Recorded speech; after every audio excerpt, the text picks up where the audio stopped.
on va revenir à tes débuts dans l'activisme. Mais Mhm. quand ta chaîne YouTube a vraiment explosé, j'imagine que c'est quand tu as commencé à faire des lives ou avant ça avait déjà, il y avait vraiment Non, non, on va dire bien avant ça. Donc, c'est-à-dire Ok. que moi, j'étais au début, vers le début de la vingtaine, vraiment 18, 19 ans, etc. Euh, J'étais tombée un jour c'était vraiment les débuts d'Internet. C'était la première fois que j'avais Internet chez moi. J'étais étudiante à l'époque. Et c'est la première fois que je vivais dans une résidence étudiante, en fait. Et c'était la première fois que j'avais Internet chez moi. J'avais jamais eu Internet avant. Du coup, je suis tombée un été sur un site, un forum qui s'appelait Beauté d'Afrique. Et c'était un forum. C'est-à-dire qu'à l'époque, il n'y avait pas Twitter, il n'y avait pas Instagram, il n'y avait pas YouTube, il n'y avait pas Facebook. Mhm, Il n'y avait que les skyblogs, hein, et il y mhm. avait les forums, comme Volcréole, etc. J'allais même sur Volcréole, mais moi c'était sur Beauté d'Afrique. Et c'est là-bas où Comment ça j'ai s'appelait? trouvé Beauté d'Afrique, qui s'appelait, Ok. par afrique.com. Il y avait le site, c'était afrique.com, et le forum s'appelait Beauté d'Afrique. On l'existe D'accord. aujourd'hui. Et et quand je suis arrivée là-bas, j'ai rencontré des gens qui partageaient les mêmes valeurs que moi, en fait. C'est-à-dire des valeurs panafricaines. On voulait parler de l'Afrique, etc. Parce que dans le quotidien de tous les jours, on n'a pas forcément des gens qui parlent de ça avec nous, en fait. Et là, Mhm, j'étais tombée sur des gens avec qui on parlait de ça. Et en plus, j'avais Internet pour la première fois chez moi à la maison. Donc, du mhm. coup, c'est comme ça que j'ai commencé à beaucoup parler avec les gens. J'ai passé peut-être 3 ans ou 4 ans sur ce forum. Et on parlait tous les jours, on conscientisait les autres, on s'expliquait les choses. Voilà, on essayait de comprendre un petit peu les problématiques que nous avions parce que nous étions des déracinés. On ne sait pas vraiment qui on était. On est des Français, on est Africains, on est Noirs, on est qui exactement en fait. Et comme c'est vrai que nos parents ne nous ont pas forcément donné cette éducation-là, en tout cas nous parler de toutes ces choses-là, eh bien, nous, on Mhm. se rencontrait là-bas et c'était l'occasion vraiment de pouvoir discuter avec des gens, des frères, des sœurs de la communauté, de tous ces sujets dont on ne pouvait pas forcément parler à l'extérieur parce que les gens, voilà, n'en parlaient tout simplement pas. En fait. Et donc, du coup, c'est comme ça que déjà les gens ont commencé à me connaître sur Internet. Sur YouTube, je suis arrivée peut-être 10 ans après sur YouTube. Et là, je pense que c'était en 2003. Tu as fait quelles études? Moi, j'ai fait du commerce international, ce qui ne m'intéressait pas du tout. Après, la communication, qui ne m'intéressait pas du tout. Mais Ok. tu connais les parents africains, surtout d'Afrique centrale, il faut aller Hmm, à l'école. En fait. Même je les si c'était, connais. voilà, donc fallait pas quelque chose. Et moi, quand je me disais commerce international, c'était parce que je me disais toujours en relation avec l'Afrique. Peut-être qu'un jour, je pourrais travailler avec l'Afrique, faire quelque chose. C'était vraiment dans ce sens-là. C'est pour ça que j'ai fait cette voie-là, en fait. Mais parce que je me disais, bon, peut-être là, avec l'Afrique, je pourrais faire quelque chose, etc. Voilà. Mais sinon, voilà, aucun intérêt pour ça, quoi. As-tu eu ton bac? C'est ça, moi? Oui. Oui, je l'ai avec mention. Ouh! Attends, Excusez-nous. attends. Hey! À quel âge as-tu eu ton bac? Non, je l'ai pas eu à 17 ans comme toi, malheureusement. Écoute, Je l'ai eu à tout l'âge le monde, normal, mais je l'ai pas eu à 17 ans. Je l'ai eu normalement, comme tout le monde. tout le monde n'est pas moi, mais tu as quand même eu la mention. Oui, oui, bah, oui, mais bon, oui, Tu as ça fait eu, rien. tu as eu quel Ça fait bac? rien.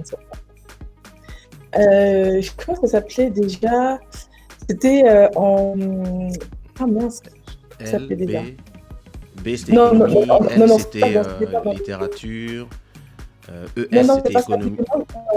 C'est que moi, je voulais directement aller dans un truc commerce international. Donc, c'était un bac techno, Ok, directement commerce dans ce truc-là. Voilà, exactement. Il y a une filière comme ça. Et c'est directement pour aller dans les études commerciales par la suite, en fait. d'accord, d'accord, d'accord, d'accord, d'accord. À Je l'époque. Mais là, comprends. du coup, je crois que tout a changé. Hein, parce que quand je vois les Ouais, trucs ouais, ils ont d'aujourd'hui, je me changé dis, les noms. ça n'a plus rien à voir avec ce que nous, on faisait à l'époque. Et, et Ouais. euh, donc, ah, merci beaucoup. Cantata. Cantata. On prend C'est pas. ça? Ça se prononce comme ça? Cantata.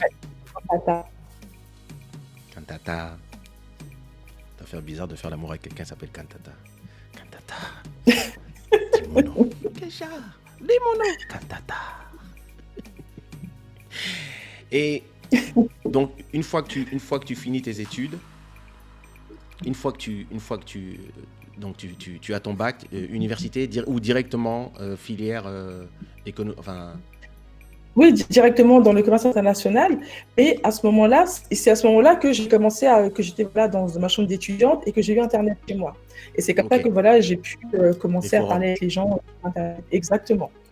Donc ça a duré pendant, donc j'allais sur les forums et après moi-même, j'avais créé un premier forum justement pour les personnes de la diaspora. Ce forum, il s'appelait à l'époque, comment il s'appelait? Il s'appelait Venus d'Afrique, parler librement.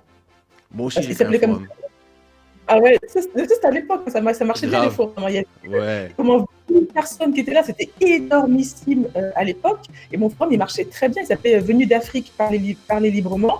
Et on parlait de toutes les questions politiques, sociales, économiques, enfin, tout ce qui a attrait et tout ce qui est lié à l'Afrique, au monde noir d'une manière générale. Vraiment, on parlait vraiment que de ça sur ce forum.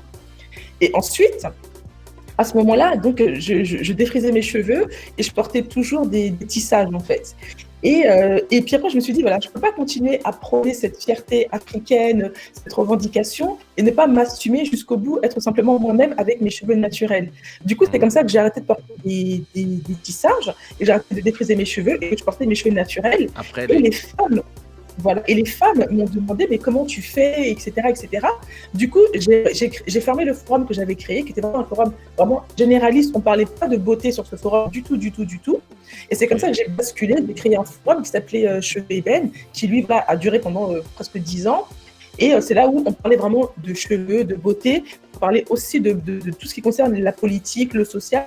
On parlait toujours de ça, mais avec en plus le cheveu, l'histoire du cheveu, la beauté. Et c'est pas juste une histoire de futilité, genre tu mets tel shampoing, tel masque, c'était pas ça. On en parlait aussi, mais c'était beaucoup plus profond.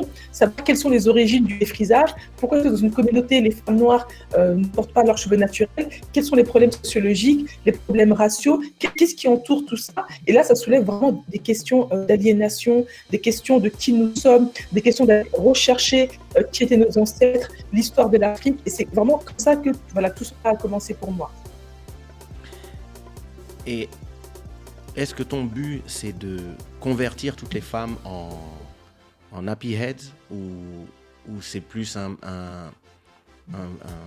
cheminement personnel et tu Non, expliques le tien aux autres et puis tu laisses les autres ou alors maintenant les tissages c'est seulement pour Halloween, tu veux que ce soit pour toutes les femmes. non, là, Sur ton c'est pour Instagram. influencer celles qui m'influent sur Twitter. Donc, de temps en temps, entre elles et les afroféministes, on peut les titiller un petit peu. Hein, voilà, les titiller un petit peu. Non, non, moi, mon but, ça a toujours été de dire que nous, en tant que femmes noires, on n'avait pas le choix. On s'est toujours dit que le seul choix que nous avons, c'est défrisage et perruque. On n'a pas Ok. d'autre choix que de laisser nos cheveux naturels. Tu vois, je pense que voilà, quand tu as vu tes sœurs, tu as vu ta mère, tu as vu tes tantes grandir, la plupart c'était toutes des frisages, tissages, tresses, etc. Rarement tu les vois avec leurs cheveux. Et moi, ce que je vais leur dire, c'est que je vous Ouais, donne c'était le toutes choix. métisses, non? Ah ouais, ouais. Bon, après, métis aussi, hein, ils défrisaient leurs cheveux, etc. Mais moi, Ouais, je leur ouais. disais, moi, je vous Moi, donne le moi, j'ai, choix. moi, j'ai fait des grands défrisages. À Château d'Eau, là, j'ai eu Oui, des, ça, même les autres. j'ai eu des, Non, c'est clair. j'ai des cheveux, j'ai des cheveux. Moi, j'ai fait toutes les coupes possibles et imaginables. C'est-à-dire, Ouais. la toute dernière coupe que j'ai fait, c'était les tresses. Mais de Mhm. 14 ans jusqu'à peut-être 20 ans, c'était des frisages à fond, gel, le gel Studio Lan jaune, le dur. J'avais les Oui. cheveux comme un Playmobil dur. Quand les filles faisaient waouh, t'as trop des beaux cheveux, je disais je suis métis indien.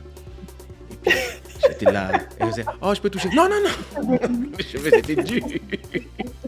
Et puis à un moment, je crois que la dernière fois que j'ai défrisé mes cheveux, après j'ai commencé à faire les curly comme ça. Et puis je Oui, suivais la oui, mode c'est la mode. je suivais la mode des Ouais. États-Unis en fait. Et Ouais, ouais. je crois qu'une des dernières fois que j'ai défrisé mes cheveux, c'est vraiment la fois où il y a une dame qui m'a brûlé vraiment ici, là. Je lui disais, De- ça chauffe un peu. Elle fait, non, non, c'est bon. Je crois que j'étais à Sibi coiffure ou un truc comme ça. Elle m'avait bien Mhm. brûlé la tête. Et après, je suis passé aux dreadlocks, donc à l'époque du diamant noir, Mhm. 94 jusqu'à 96. J'ai coupé Mhm. mes locks par chagrin d'amour, comme toujours. Comme les femmes, hein. Ah. Couple de cheveux, New Life. Et après, j'ai fait le dégradé sur les côtés, puis léger relaxing pour avoir les bouclettes comme ça, tu vois, pour faire genre je suis un Pasadenas, tu vois. Et donc, es-tu portoricain? Ma mère a un peu du sang latin. Puis après, je suis passé aux tresses. J'ai commencé à faire des tresses. Et puis un jour, j'ai rasé. Et je me suis senti tellement libéré. Et depuis, franchement, le Yule, c'est ce qui me va le mieux aujourd'hui. Enfin, c'est ce que je préfère. Mais après, ça, chez moi, ça part pas c'est pas parti d'une réflexion. C'était vraiment, c'est juste stylistique en fait. Oui, tu suivais la mode. Alors que chez nous, les femmes, c'est vraiment quelque chose. Nous sommes vraiment contraints à cela. C'est-à-dire que quand tu passes de l'enfance à l'adolescence, on peut te défriser les cheveux et c'est un rite de passage. C'est-à-dire que tu deviens une adolescente. Et donc, quand tu deviens une adolescente, il faut que tu changes la nature de ton cheveu. Et c'est comme ça qu'on a tous été éduqués en tant que femmes, en fait. Tu vois? Et nous, on s'est dit plus tard que si tu veux défriser tes cheveux, si tu veux porter des tissages, il n'y a pas de souci, tu fais ce que tu veux. Mais sache aussi que tu as d'autres alternatives, à savoir arborer et magnifier tes cheveux naturels. Et moi, je vais t'apprendre comment le faire. Donc, toutes celles qui voulaient arrêter toutes ces choses-là, elles venaient me voir et c'est comme ça qu'elles ont arrêté. Et celles qui voulaient continuer, moi, j'ai pas de problème. De manière, chacun est libre de faire absolument ce qu'il veut. On n'a pas la capacité de leur en empêcher. Hein. Exactement. Mais il faut savoir aussi que le défrisage, c'est un problème de santé publique. C'est ça aussi. Encore de la perruque, bon, il n'y a pas de problème de santé avec la perruque. Le défrisage, c'est un problème de santé publique. Et c'est pour ça que je vous dis que si vous connaissez une femme noire qui est enceinte, dites-lui de ne pas défriser ses cheveux pendant la grossesse parce que son enfant peut naître avec des problèmes qui sont liés au fait qu'elle défrisé ses cheveux durant la grossesse. Donc, portez des perruques, des tresses, ce que vous voulez. Parce que c'est un produit hyper nocif, hyper corrosif. Exactement, ça pénètre. Exactement. Hyper nocif, hyper corrosif. Et l'enfant peut naître avec différents problèmes. Il y a aussi une étude aussi américaine qui montrait que les femmes noires souffrent beaucoup plus de fibromes utérins, donc au niveau de l'utérus, que les femmes blanches. Et ça, c'est lié au défrisage, totalement lié au défrisage. Donc, le défrisage, c'est vraiment un problème de santé publique chez la femme noire. Et c'est pour ça que cette pratique-là, il faudrait vraiment, pour moi, à mon sens, l'interdire. Encore les perruques, bon, c'est juste psychologique, c'est juste ouais, voilà. Comme un vêtement. Mais il n'y a pas de mal en soi à porter des perruques, mais le défrisage, c'est vraiment un problème de santé publique, au même titre que le blanchiment de la peau, etc. Et ça, c'est un truc qu'il faudrait totalement interdire, à mon sens.